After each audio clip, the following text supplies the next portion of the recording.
At my daughter's dance recital, my MIL took the front row seat meant for me.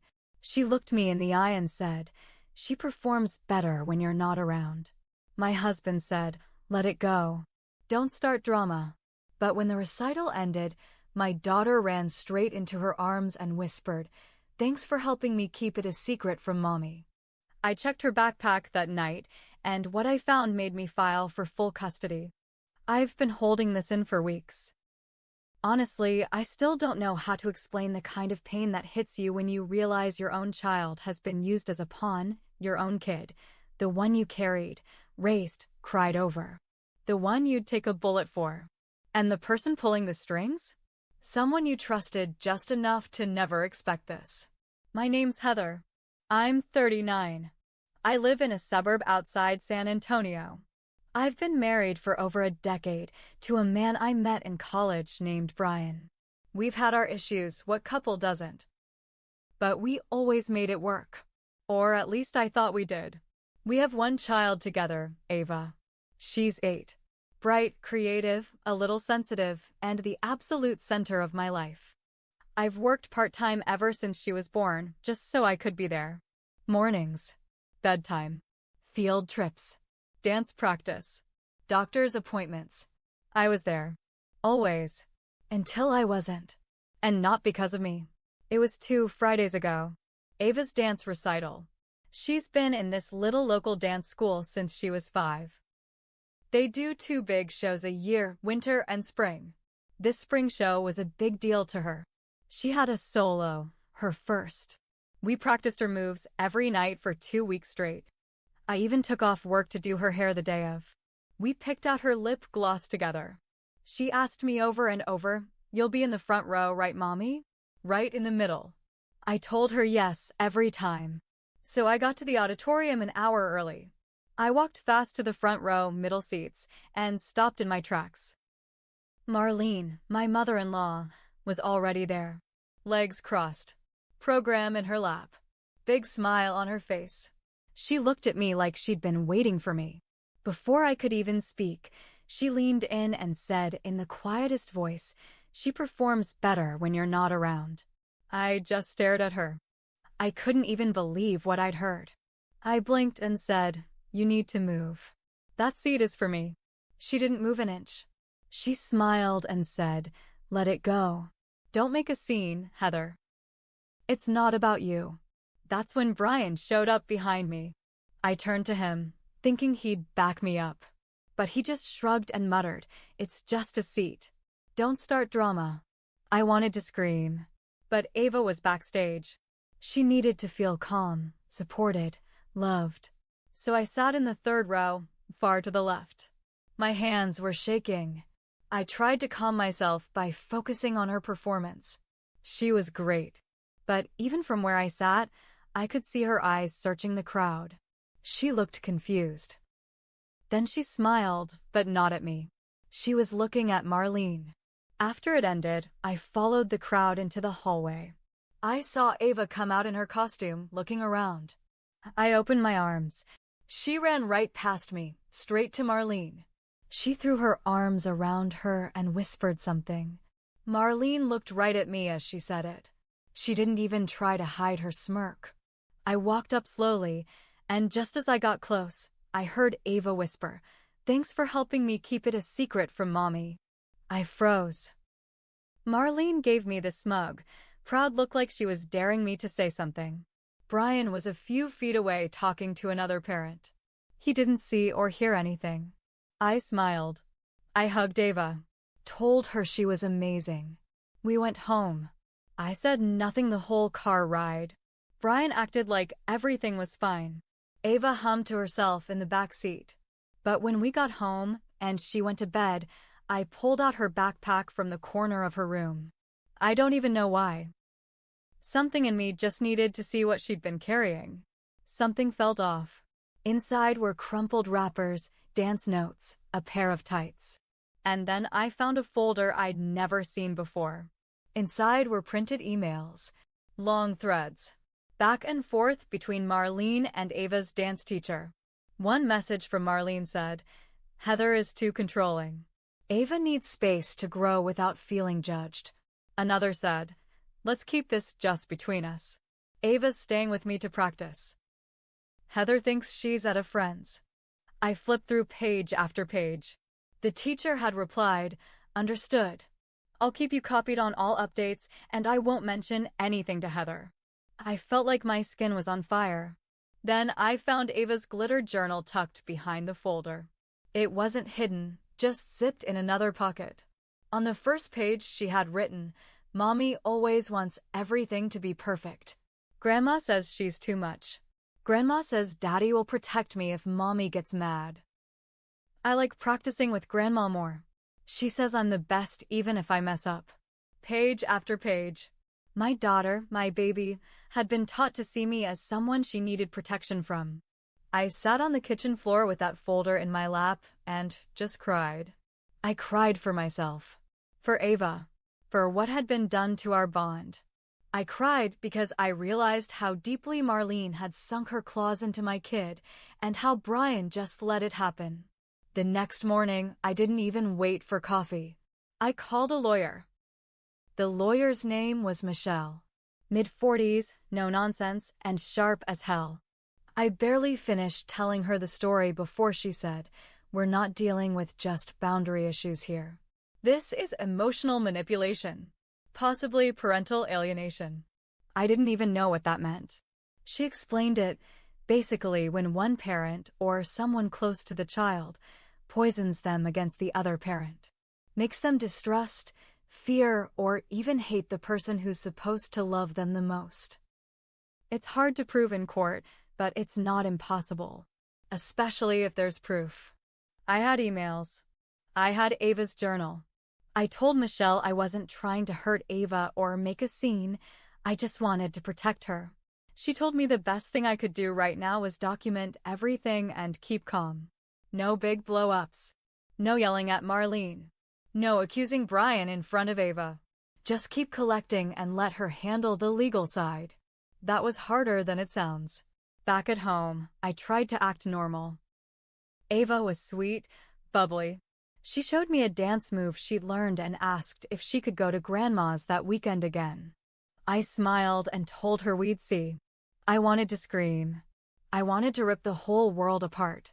Instead, I said, hey, when you and Grandma practiced, did Daddy ever go too? She shook her head. No, just me and her. Sometimes I slept over. Daddy didn't know. That hit me hard. I didn't even realize they'd done this behind Brian's back too. So that night, I sat Brian down. I told him everything. The emails, the journal, the secrets, the way Ava had been staying at Marlene's without us knowing, and how her teacher had helped cover it all up. His face changed, first confused, then pale, then angry. But not at Marlene. At me. You went through her backpack? He snapped. You went through her private journal? Jesus, Heather. I couldn't believe it. Did you not hear what I just said? I asked him. She's been manipulating Ava. She's been making her afraid of me. She's 8, he said. Kids write weird stuff. You're overreacting. That was when I knew. It wasn't just Marlene. It was both of them now. Whether Brian meant to or not, he was letting it happen. He was siding with the woman trying to erase me from my own daughter's life. Michelle told me to start keeping a written log. Every conversation. Every time Ava came back from Marlene's acting distant. Every time she said something that didn't sound like her. So I did. I filled pages. Like the time Ava said, Grandma says you were probably never meant to be a mom. Or the day she came home with a new dress, tag still on. I asked where it came from, and she said, Grandma said not to tell you. You'd make a big deal. The worst was a phone call I overheard one night. Ava was in her room. I thought she was asleep, but I passed by her door and heard her whispering. She was on the phone with Marlene. Yeah, Mommy's in a bad mood again. I think she's mad that I'm better when I'm with you. But Daddy said he'll fix it. That night, I didn't sleep. Instead, I wrote it all down, word for word. And the next morning, I took the whole folder, emails, journal pages, notes from the log, to Michelle. She looked through everything. Then she looked me straight in the eye and said, "We're filing emergency custody. This is enough." That was 3 days ago. And yesterday, the papers were served. To Brian. To Marlene. And to Ava's school and dance studio, too. I thought I'd feel relief. I didn't. I felt like I'd just started a war. The fallout was faster than I expected. That same evening, Brian came home with fire in his eyes. He slammed the front door hard enough to rattle the picture frames. Ava was at her friend's birthday sleepover, thank God. I was sitting at the kitchen table, waiting for it. "You filed what?" he said. "Emergency custody? Are you out of your mind?" I didn't even flinch. "You left me no choice." He threw his keys on the counter. "No, Heather. You made a choice.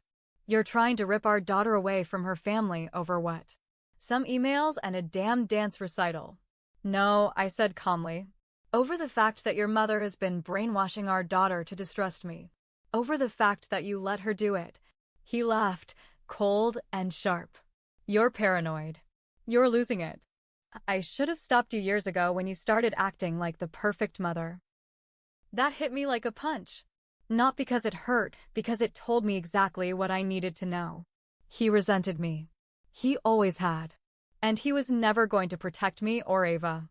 "I've already spoken to the court," I told him. "You'll be getting a date for the hearing.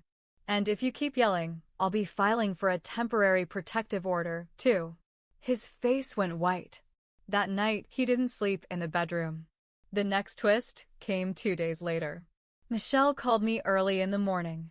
She sounded off. "Something's up," she said. "I just got word that Marlene's filed a counter-motion." "For what?" I asked. "She's petitioning for grandparent visitation rights. And she included a statement claiming you're emotionally unstable. She says you've been isolating Ava from her since she was born and that you're jealous of their relationship." I was speechless. "But here's the thing," Michelle continued. "She also submitted a bunch of photos and a written statement supposedly from Ava." "What kind of photos?" "Pictures of Ava crying. A video where she says you yelled at her after a recital. And a short letter, definitely coached, where she says she feels scared when she disappoints you." I felt my chest tighten. "Can she do that?" I asked. "She can try," Michelle said. "But we'll push back. We'll request Ava speak to a court-appointed therapist. We'll demand all original footage, metadata, timestamps. If she's faking this, we'll expose it." I wanted to scream. Or cry. Or both. But I had to stay calm. Ava was still watching me. The next weekend was the court-ordered evaluation with the family therapist. It was just supposed to be Ava and the therapist, in a neutral office, no one else. But when I went to pick her up afterward, the therapist pulled me aside. "She's confused," she said gently. "She's clearly been told very conflicting things. She loves you. That's obvious. But she's afraid of upsetting people, especially her grandmother." Then she paused. "She said something I need to ask about. She said Grandma told her if she ever got taken away from her, bad things would happen to Mommy. Does that mean anything to you?" My blood went cold. I couldn't speak. Just nodded. That same day, I installed security cameras outside my house. Something inside me said it was time to stop assuming anything was safe. Good thing I did. Because 2 nights later, just after midnight, I got a motion alert on my phone. Someone was at my back door. It was Marlene. In a long coat. Holding something. Looking straight at the camera. She didn't knock. Didn't try to get in. Just stood there for a few minutes, then walked away. I called the police. They said there was no crime. She didn't trespass. But they made a note. Michelle had the footage added to the case file the next morning.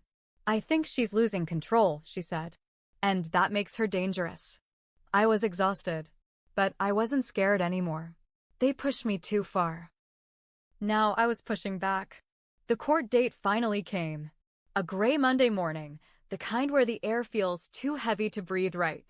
I wore a plain black dress. No makeup. Just clean, calm, and ready to fight like hell for my daughter. Brian didn't look at me when we walked in.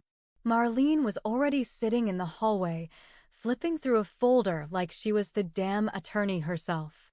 When she saw me, she smiled tight and fake, and said loud enough for everyone nearby to hear, "We all just want what's best for Ava." I didn't answer. I just walked past her. Inside, the hearing was long.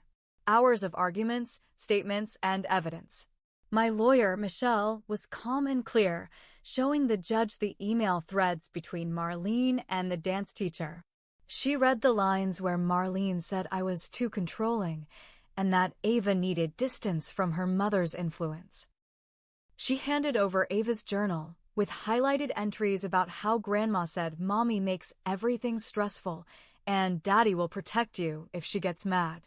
Then she played the security footage, Marlene at my back door in the middle of the night.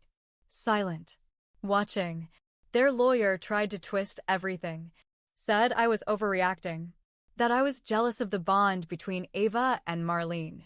That mothers sometimes imagine slights when they feel threatened. Then came the part one wasn't ready for. Brian took the stand. And he said I'd been emotionally unstable for years.